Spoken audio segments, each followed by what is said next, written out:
English. The main language that my parents speak in my household is Taglish. If you don't know Taglish, it's Tagalog and English. The primary language that's spoken at home is definitely English. You know, the Philippines is the most Americanized Asian country, so I am definitely not surprised that the dominant language spoken in my house is English. The primary language spoken at home is English. They attempted to teach me Tagalog and Ilocano, but it never worked. I mainly speak English when I'm at home. Sometimes I'll speak Vietnamese, sometimes I'll mix them. It's like English and Vietnamese. Like I'll be talking to my mom about, what's going on throughout the day in English, and then sometimes it'll be Vietnamese in between English. So it's mainly English, I believe so. The primary language spoken at home is English, even though my parents or my mom tries to let me speak Laotian. But then again, I just get around it, so I just talk to her like how I'm talking right now. The way that I feel about child rearing in our generation is definitely a mix of a lot of different emotions. A lot of us, assimilate very easily to American ways, thus resulting to us forgetting about our own culture. And I think it's our duty as youth to definitely look into our roots and be educated on where we're from. The people that I grew up with, our parents were pretty laid back. They were more focused on working and just making sure that we are okay too, rather than how we turn out to be. Like, it's all like in the moment type of things. There's only one person which I think her parents are mean, but that's my girlfriend, so it's different. I think, excuse me, our generation, I think it's pretty good.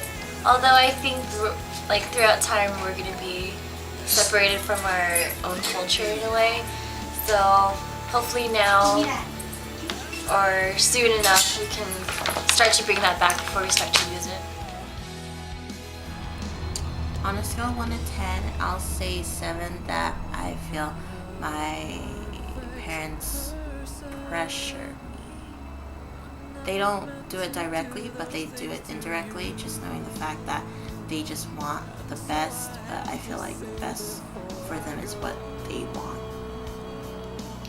If I were to rate my parents' pressure on me 1 through 10, I would definitely say I get 8.5. They give me a lot of freedom, but there's definitely a lot of pressure, and especially me being 19 years old right now, I can definitely thank them for that pressure. Otherwise, I wouldn't be here without them today. 10. On a 10 scale, my parents, they don't really pressure me. I would say it was like a 6 and 7, only because when I was younger, I was raised to make sure to get good grades and this and that. And growing up, I'm used to that. They don't pressure me and tell me what to do or what not to do. I personally do it myself. I pressure myself to get good grades. I want to achieve my goals, and so having them pressure me is not a really big thing because they don't pressure me. I think on a scale of 1 through 10, my mom pressures me and probably like my sister and my brother on like a 8 maybe, or maybe like a 7, but it's like a constant 7. It's a damn 20. The most important thing that life is all about is definitely more than one thing. 1 is God, 2 is family, 3, I think it's always necessary to be truthful to yourself, and if you want change, fight for that if there's any other force acting upon it. And a famous quote that I learned here in an organization that I was a part of on campus is no history, no self. No history, no self. Can you explain the key? No, I don't have to explain. My family. The family traditions and cultures that they've bestowed upon me is definitely important, and I would like to carry that on for the future. I would carry some of the traditions that my parents have taught me. I would definitely want to teach my kids how to speak some kind of Vietnamese when I have kids.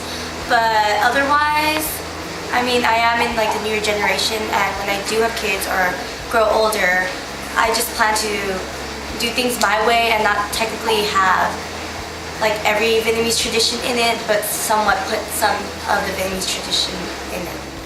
I have to say, I mean, my parents were pretty young when they had me, so some of the things I would, because they did teach me a lot of valuable things, in maybe the wrong ways, but they did teach me something. So I would carry over some things, but other things, no. No. Okay, I think I will carry on some of my parents' views, not all. I know they tried their best trying to keep me traditional and such, but I'm only going to follow the ones that I really believe in. Sometimes. My family has a lot of family traditions and values. I agree with a lot of them, but you know, there's definitely a lot of things I don't. I mean, it's such a common thing to have a family that's, you know, yes on Prop 8, you know, have a lot of very different political viewpoints as me.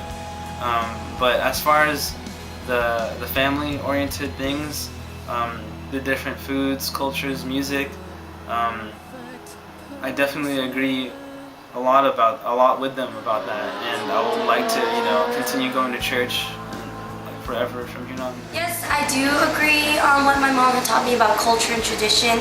There are some things that I do disagree about. For example, like there's things like my mom says, like, and my grandpa, like, you have to be a ladylike and you can't do this and that. And sometimes I disagree with it because I am my own person, and you know, I think that it is okay to have whatever color in your hair you like. It is okay to have your nails painted a different color. You can wear whatever makeup you want. But otherwise, I agree with, you know, the main culture and tradition that my mom has taught me. It's more of them agreeing with me now, because, you know, they're really pretty set in life, and I'm trying new things that they didn't dare try before, so they're agreeing with me. Yeah.